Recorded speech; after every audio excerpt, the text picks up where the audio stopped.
यहाँ उपस्थित सभी लोगों को मेरा नमस्कार।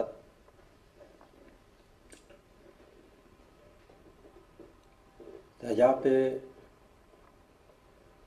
बात करने से पहले यह सोचना जरूरी होता है कि आज उनकी बात क्यों की जाए। उनको याद करने की आवश्यकता क्या है और इसी में उनकी प्रासंगिकता छुपी हुई है। रजा को अगर समझना हो तो उन्हें समझने के लिए सबसे अच्छा माध्यम है उनके पत्र, जो कि लगभग बहुत सारी, तो उन पे जो भी 2-3 किताबें आई हैं वो उनमें मिल जाएंगी आपको। अभी हमारे साथी मित्रों ने भी उन पत्रों का जिक्र किया। मध्य प्रदेश के प्राकृतिक वातावरण में पला भोला भाला शिशु अपनी चित्रात्मकता में इतना आगे निकल जाएगा कि एक दिन वह वैश्विक कलाकार कहलाएगा, यह किसी ने सोचा नहीं था। रजा पे एक दूसरे दृष्टिकोण से बात करना चाहता हूँ। वह दृष्टिकोण है, जैसा कि अशोक जी ने शुरुआत में ही कहा, कि साहित्य के लोग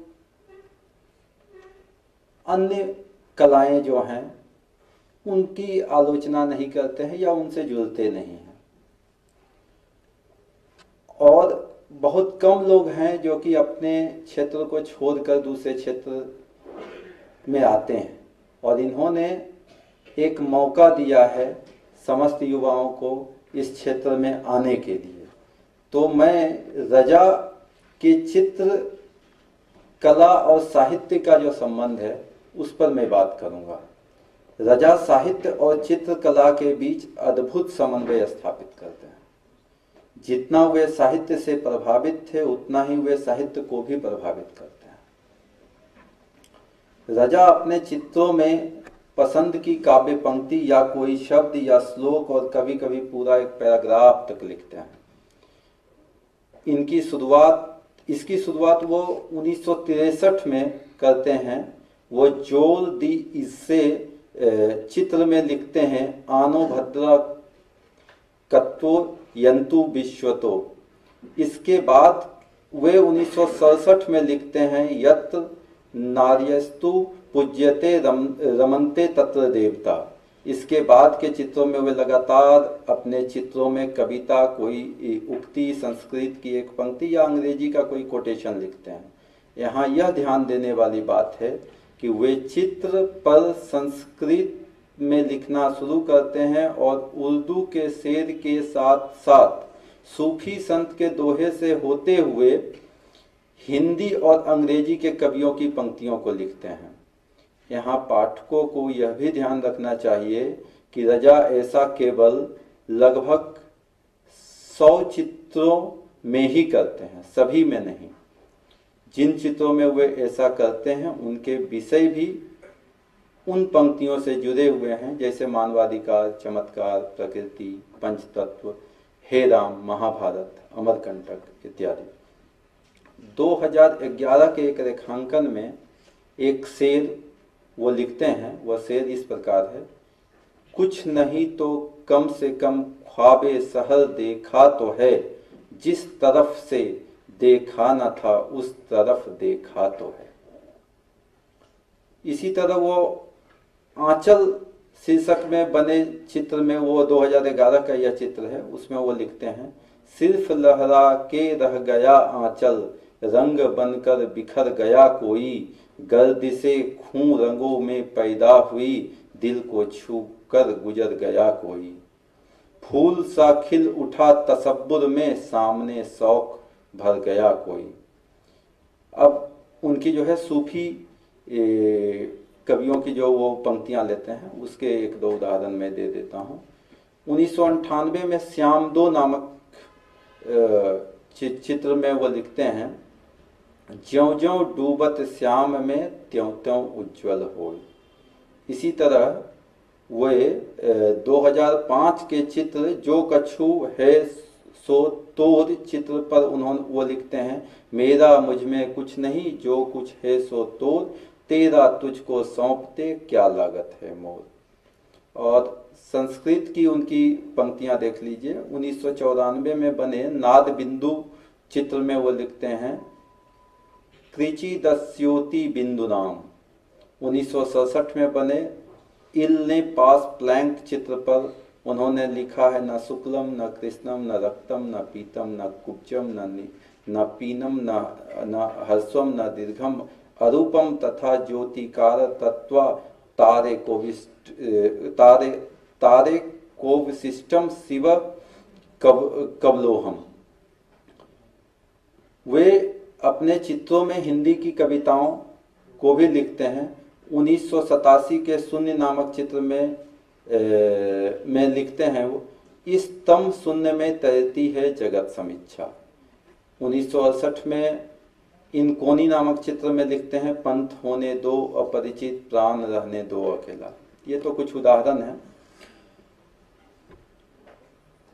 यहाँ ये जो इस तरीके से वो लिख रहे हैं, इस पर उन पे कुछ आरोप लगे रजा पे बाद में। वो आरोप ये लगे कि रजा भारतीय संस्कृति को भुना रहे हैं, वो इसका फायदा उठा रहे हैं। लेकिन सच्चाई यह थी कि वो भारतीय संस्कृति को वैश्विक पटल पे ला रहे थे। अशोक वाजपेयी से रजा की मित्रता तो जग जाहिर है। उनकी 2 कविताओं को अपने चित्रों में उन्होंने स्थान दिया। 1997 के चित्र रोशनी में वे लिखते हैं आओ जैसे अंधेरा आता है अंधेरे के पास, जैसे जल मिलता है जल से, जैसे रोशनी खुलती है रोशनी से। रजा अपने चित्र माँ में लिखते हैं। अभी हमारे साथी अनुशक्ति सिंह ने उस लाइन को कहा था, माँ जब लौट कर आऊँगा क्या लाऊंगा। यहाँ माँ का मतलब भारतवर्ष से है। उनकी माँ बचपन में ही चल बसी थी, तो भारत को कुछ देने की उनकी चिंता ही थी, जिसके कारण उन्होंने भारत को बहुत कुछ दिया। कुछ और वो बहुत कुछ सीधे सीधे कहिए तो रजा फाउंडेशन उन्होंने दिया।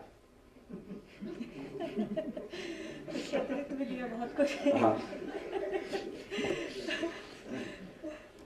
जहां युवाओं को मौका दिया जाता है, अगर यह चिंता ना होती तो यहाँ ना हम होते ना आप होते। अशोक वाजपेयी की कविता, उनके पहले कविता संग्रह शहर अब भी संभावना है कि चौथी कविता है। यहाँ पाठकों को याद रहे कि कविता के बाद चित्र बने, ना कि चित्र के बाद कविता। पहले इनकी कविता आई थी, उसको पढ़ने के बाद जो है वो चित्र बना था। रजा ने मराठी कविता को भी उकेरा है। आधी बीज एक ले, बीज अंकुर ले, रूप बाट ले, एका बीजा पोटी, तरु कोटि कोटि, जन्म धेती सुमने फले। रजा ने अपने चित्रों के माध्यम से भारतीय कवियों की कविताओं को वैश्विक पटल पर लाने का काम किया। उनके देवनागरी लिपि के अंकन के बारे में अशोक वाजपेयी लिखते हैं, ज्यादातर जब वे शब्द अंकित करते थे तो यह शब्द बहुत बाद में कमोबेश चित्र के पूरा होने के बाद आता था। वह महज वहां होता था और वे न तो यह चाहते थे चित्र शब्द में समाहित हो जाएं और न ही यह कि शब्द चित्र में समाहित हो जाए। वह दोनों को सह अस्तित्व के सहज चाक्षुष रिश्ते में बने रहने की गुंजाइश देते थे। वे हिंदी के आधुनिक कवियों से परिचित नहीं थे, इसलिए अशोक वाजपेयी से हिंदी के कवियों की कविताओं की पुस्तकों को मंगवाते थे। वे अज्ञेय के क्षण को भी जीते हैं और मुक्ति बोध के अंधकार को भी। उनके यहाँ, रजा के यहाँ भी क्षण और अंधकार का बहुत महत्व है। विनोद कुमार शुक्ल ने रजा के बहुत से चित्रों को देखा था। वे रजा के बारे में एक कविता लिखते हैं, कई बरस हो गए रजा के बनाए चित्र को मैंने देखा था, यद्यपि चित्र मेरे पास नहीं है, पर पर उसका देखना मेरे पास है। मैंने उस देखने को अपनी बसावट के असीम में टांग दिया है कि दृष्टि में रहे रेखा के फ्रेम के अंदर लाल संध्या के रंग के समय के बाद की रात का अंधेरा गोल बुझे सूर्य के काले वृत्त का काला एक बिंदु है। प्रत्येक रात मेरे लिए खग्रास सूर्य का अनुभव और प्रत्येक दिन धीरे धीरे ग्रहण छूटने का कि सुबह हो रही है जिसमें रंग भरा एक सूर्य वृत्त निकलता है। रजा का बनाया वृत्त इस तरह अपनी दिनचर्या में रात और दिन को टांग देता हूँ और अपने को बुलाने चित्र के सामने खड़ा होकर आवाज देता हूँ। रजा पर अशोक जी ने भी कविता लिखी। उनकी एक लंबी कविता जिसके 7 भाग हैं, उसमें से 6ठा भाग यहाँ उल्लिखित कर रहा हूँ, जिसमें रजा रंग और ज्यामिति के चित्र से संबंध बहुत ही खूबसूरत ढंग से उभर कर आया है।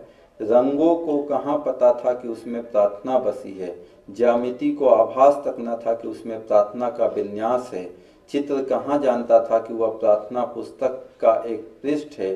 तुम अपने घुटनों के बल ना भी बैठे हो, तुम्हारा माथा विनय में ना भी झुका हो, तुम्हारी उंगलियां सब कुछ को भूलकर सिर्फ रंगों से ही क्यों ना उलझी हो। तुम हर समय प्रार्थना में हो क्योंकि यह सारा संसार तुम्हारे लिए है, एक और असमाप्य प्रार्थना। और अंतिम में एक बात, वह यह कि अगर उनकी पत्नी जानीन ना होती तो शायद रजा इतने बड़े चित्रकार न बन पाते। वह अपने एक मित्र को भी सलाह देते हैं कि तुम अगर चित्रकार हो तो चित्रकार से ही शादी करो। उनकी पत्नी भी जानीन अच्छी कलाकार थी। उनके मरने के बाद यह भी सच है कि उनका जीवन बहुत ही कष्टकारक हो गया था, और अगर अशोक वाजपेयी ना होते तो उनके बहुत सारे चित्र हम लोगों के बीच आ ही नहीं पाते। इसलिए जितना जनीन का योगदान रहा उतना ही उनके जीवन के उत्तरार्ध में अशोक वाजपेयी का। इसी के साथ अपनी वाणी को विराम देता हूँ।